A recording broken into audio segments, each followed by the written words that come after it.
SCP-3295. Thank you for smoking.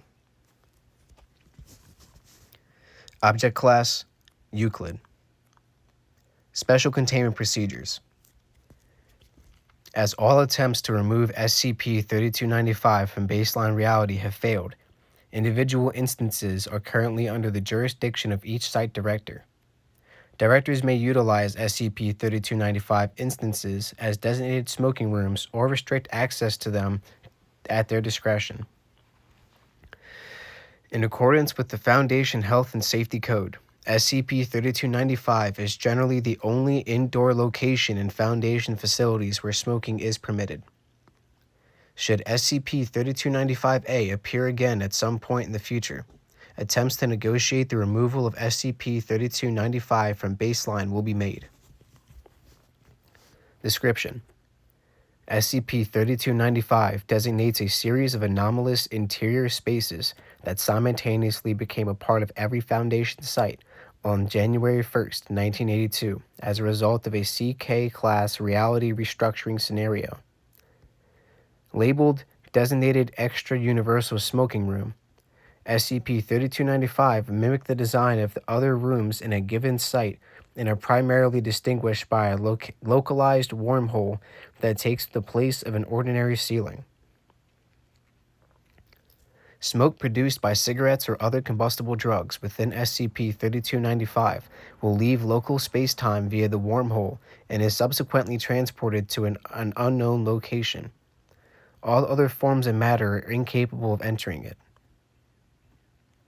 Footnote: SCP-3295 instances initially did not absorb vapor produced by electronic cigarettes, but began doing so in January 2010. The result for this abrupt change is unknown.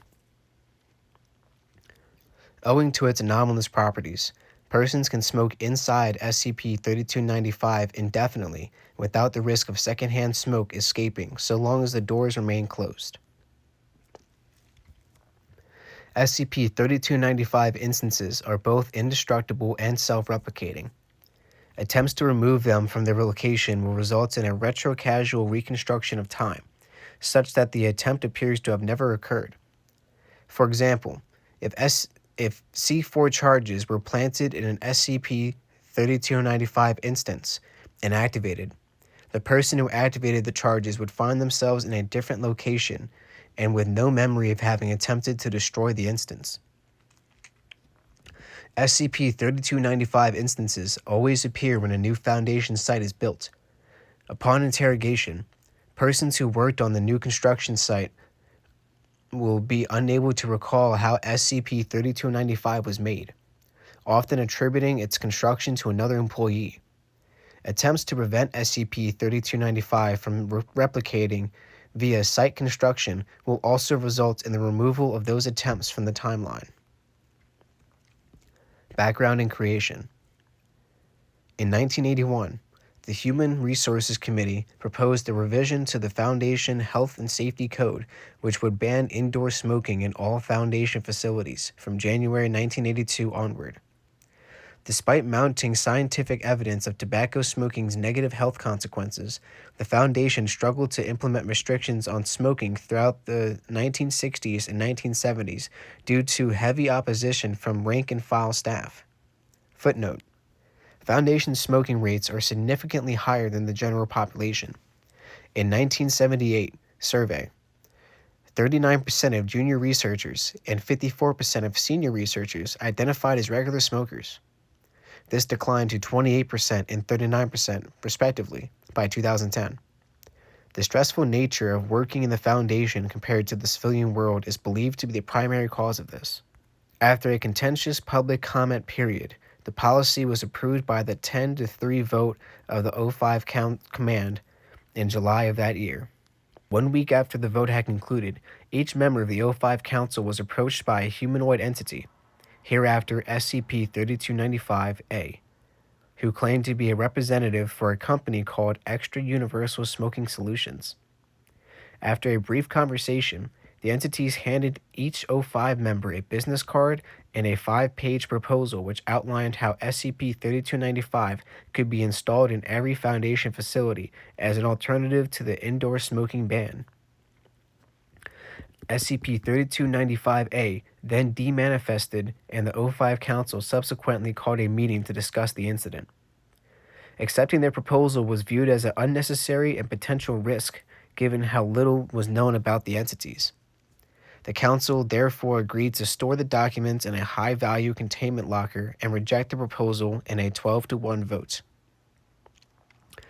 However, SCP-3295 was subsequently created following an unauthorized action from O56, the lone dissenting vote in the decision. A heavy smoker, O56 had been opposed to the indoor smoking ban and was said to be dreading the date it went into effect. Following the meeting's conclusion, O56 had secretly secured one of the business cards, contacted SCP-3295-A, and signed a contract with Extra Universal Smoking Solutions on behalf of the Foundation. The specific terms of the contract are unknown, as is the expected payment, if any, for the installation of SCP-3295. Said contract resulted in the insertion of SCP-3295 into the baseline timeline in their current form on January 1, 1982, the day the indoor smoking ban went into effect, with records indicating them as have been constructed during 1979 to 1980. As a result of his actions, O56 was dishonorably expelled from the Council and his clearance reduced to a Level 2 for the duration of his career. After several years of unsuccessful attempts to neutralize SCP-3295, their current containment procedures were put into place in 1985. SCP-3295-A can no longer be reached via the contact information on the business cards they supplied, and the contract signed by O56 is still believed to be binding as of 2018.